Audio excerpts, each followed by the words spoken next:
All right, so this one is a really cool demonstration that you could fit into an optics topic, but I would probably go to use it just about anywhere. It's gonna inspire some awe and wonder in your students, I find. And to do this one, you're gonna need a piece of acetate. So this is an old OHP slide, for those of you that remember what an OHP is.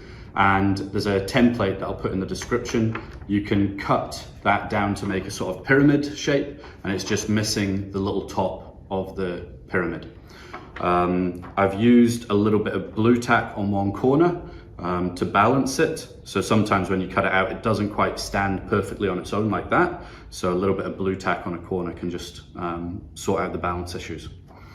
All right, and then on YouTube, you can find these hologram projects. So I just searched for 3D hologram. This is the one I tend to use, the one by Kiste.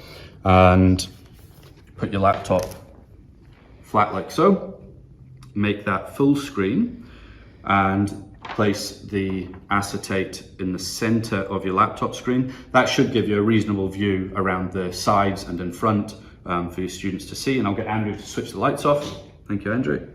And then when we click play, if the camera comes down to the level of the acetate, you should be able to see some pretty awesome 3D images.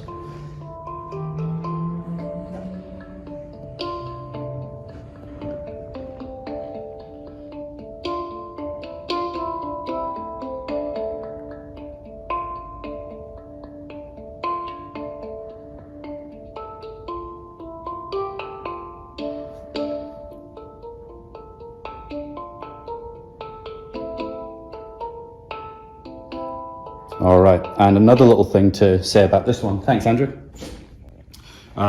This is designed for, this is a sort of laptop screen size one, but you can make them in different sizes. And one year I got a whole load of smaller ones made up. The students cut them out and made them for their smartphones so they could, take it out their pocket and have their own little hologram generator that worked with their smartphone. All right, so there we have it, little 3D hologram viewer. Thank you.